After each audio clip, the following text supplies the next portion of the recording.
दोस्तों नमस्कार। शांति पर्व इस YouTube चैनल में आप सभी का स्वागत है।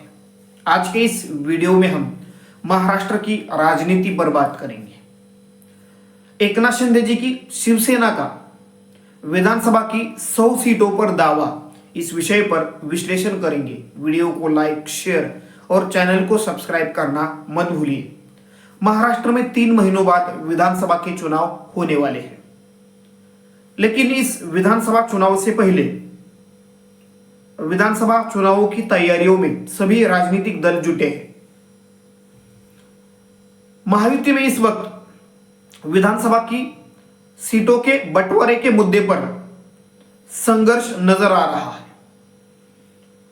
महायुति में बीजेपी ने 160 से 170 सीटों पर एक तरीके से दावा किया है। अजित पवार गुट भी 90 सीटों की मांग कर रहा है, तो दूसरी तरफ एकनाथ शिंदे जी की शिवसेना भी विधानसभा की 100 से 110 सीटों पर अपना फोकस कर रही है। यानी एक तरीके से जिस प्रकार लोकसभा चुनाव में सीटों के बंटवारे के मुद्दे पर महायुति में संघर्ष देखने को मिला, कुछ उसी प्रकार का संघर्ष विधानसभा चुनाव में भी देखने को मिल सकता है। विधानसभा चुनाव को ध्यान में रखते हुए एकनाथ शिंदे जी अपनी रणनीति बना रहे हैं और इसी को लेकर उन्होंने अपने पार्टी के विधायकों, पार्टी के पदाधिकारियों और मंत्रियों के साथ एक 4 घंटे की मैराथन बैठक की और इस बैठक में विधानसभा चुनाव की तैयारियों को लेकर विचार विमर्श किया गया। किन मुद्दों पर फोकस किया जाए, इस पर एक तरीके से बारीकी से विचार विमर्श हुआ। इस बैठक में कुछ मुद्दों पर बारीकी से चर्चा की गई। खासतौर पर एकनाथ शिंदे जी के सरकार ने बजट अधिवेशन में जो योजनाएं या लोकप्रिय योजनाएं, यानी महिलाओं के लिए, किसानों के लिए, बेटियों के लिए, युवाओं के लिए जो लोकप्रिय योजनाएं लागू की है, उन योजनाओं को अच्छी तरह से जनता तक पहुंचाया जाए, इसके निर्देश अपने पार्टी के पदाधिकारियों को और नेताओं को या मंत्रियों को एक तरीके से एकनाथ शिंदे जी ने दिए। पार्टी की सदस्यता को, यानी पार्टी के विस्तार के लिए और नए लोगों को पार्टी से जोड़ने के लिए पार्टी की सदस्यता को बढ़ाया जाए और उसी के साथ विधानसभा चुनाव में सीटों की अदला बदल भी हो सकती है। ऐसे में चुनाव लड़ने की तैयारी करें। यानी अगर विधानसभा चुनाव में शिवसेना के कोटे की एकाध दूसरी सीट अगर बीजेपी को देनी पड़े या अजित पवार गुट को देनी पड़े, या अजित पवार गुट की एकाध दूसरी सीट शिवसेना पार्टी को लेनी पड़े, तो उस बदली हुई सीट पर चुनाव लड़ने की तैयारी एक तरीके से विधायकों को करनी पड़ेगी। वर्तमान के जितने भी विधायक एकनाथ शिंदे जी के साथ हैं, उनको ही उम्मीदवारी देने का प्रयास किया जाएगा। मुंबई की 17 विधानसभा सीटों पर एक तरीके से एकनाथ शिंदे जी के शिवसेना ने तैयारियां शुरू कर दी है। मुंबई में पिछले विधानसभा चुनाव में 14 विधायक शिवसेना पार्टी के जीत कर आए, उसमें से 8 विधायक इस वक्त ठाकरे गुट के साथ है और 6 विधायक शिंदे गुट के साथ है। यानी एक तरीके से एकनाथ शिंदे जी ने विधानसभा चुनाव को लेकर अपनी तैयारियों में तेजी लाई है। मुख्यमंत्री के चेहरे के तौर पर अपने आप को एकनाथ शिंदे जी प्रोजेक्ट कर रहे हैं। कुछ दिन पहले एकनाथ शिंदे जी ने केंद्रीय गृह मंत्री अमित शाह जी से मुलाकात की और विधानसभा चुनाव को लेकर अपना एक प्रेजेंटेशन दिया। यानी एक तरीके से महायुति एकनाथ शिंदे जी को ही मुख्यमंत्री पद का चेहरा बनाकर चुनाव में उतरे, ऐसा इसके लिए एक प्रकार से दबाव बढ़ाने का काम एकनाथ शिंदे जी की शिवसेना कर रही है।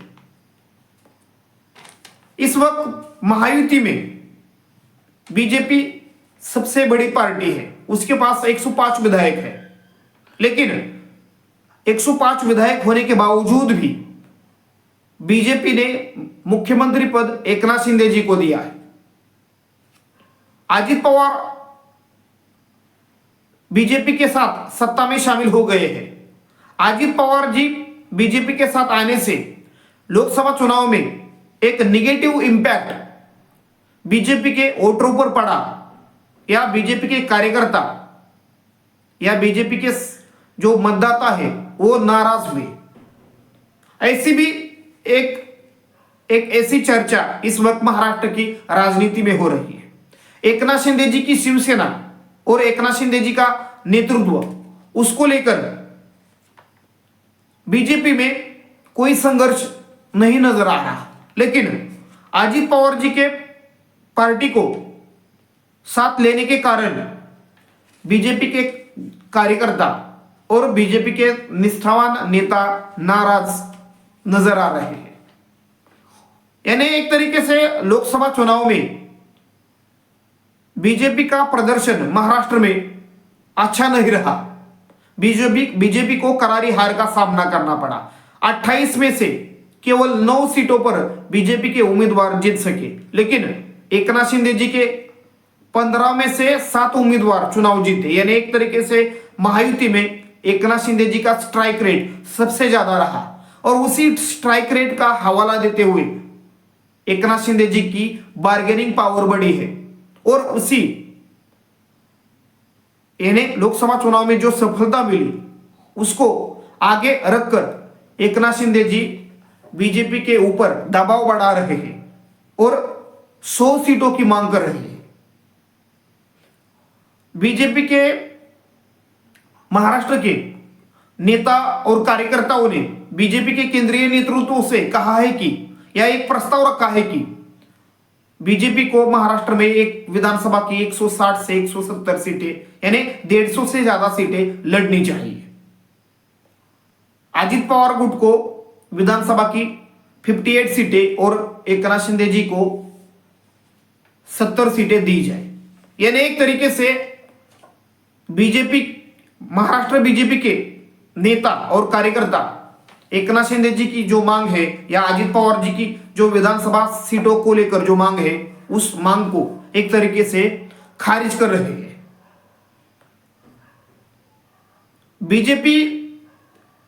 बीजेपी के केंद्रीय नेताओं ने यह कहा है कि एकनाथ शिंदे जी की शिवसेना और अजित पवार जी की एनसीपी, इन 2 दलों को साथ लेकर ही आने वाला विधानसभा चुनाव लड़ा जाएगा।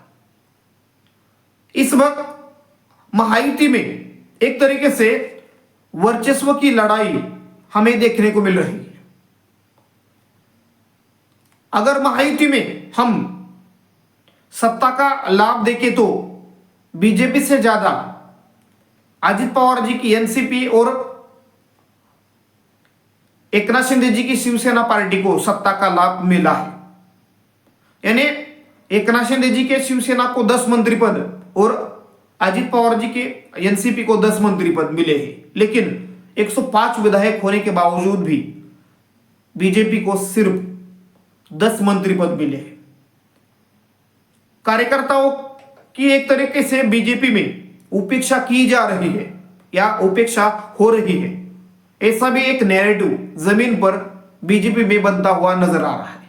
यानी कुल मिलाकर इस वक्त महाराष्ट्र में विधानसभा चुनावों की तैयारियां जोरों से शुरू है, और खासतौर पर महायुति में इसमें एक तरीके से लीड लिया है, और एकनाथ शिंदे आने वाले विधानसभा चुनाव में उनके पार्टी का प्रदर्शन अच्छा रहे और उनके नाम पर, यानी उनके नेतृत्व में बीजेपी महायुति फिर से एक बार सत्ता में वापसी करे, इसके लिए एकनाथ शिंदे जी एक तरीके से चुनावी स्ट्रेटेजी बना रहे हैं।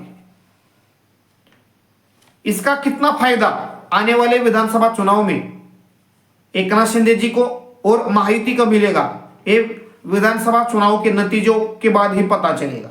लेकिन इस वक्त तो महायुति में एकनाथ शिंदे जी का वर्चस्व हमें दिखाई दे रहा है और जिस प्रकार की लाडली बहिना योजना हो या लाडला भाई योजना या किसानों के लिए या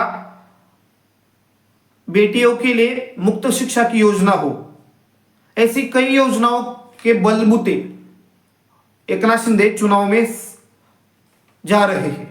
यानी एक तरीके से लोकसभा चुनाव में जो नाराजगी महायुति के खिलाफ देखने को मिली, उस नाराजगी को दूर करने का प्रयास इस लोकप्रिय योजनाओं के जरिए एकनाथ शिंदे जी करना चाहते हैं। इसका कितना फायदा चुनाव में मिलेगा ये आने वाला वक्त बताएगा। लेकिन इस वक्त तो महायुति में एकनाथ शिंदे जी की राजनीतिक हैसियत या ताकत या वर्चस्व एक तरीके से बढ़ रहा है और बीजेपी में अंदरूनी एक तरीके से संघर्ष या अलग अलग राय विधानसभा चुनाव को लेकर सामने आ रही है। अजित पवार गुट भी कुछ वक्त पहले कमजोर दिख रहा था, वो इस वक्त उसमें भी एक कॉन्फिडेंस या आत्मविश्वास नजर आ रहा है। यानी एक तरीके से महायुति विधानसभा चुनाव को लेकर अलर्ट नजर आ रही है। धन्यवाद। वीडियो को लाइक, शेयर और चैनल को सब्सक्राइब करना मत भूलिए।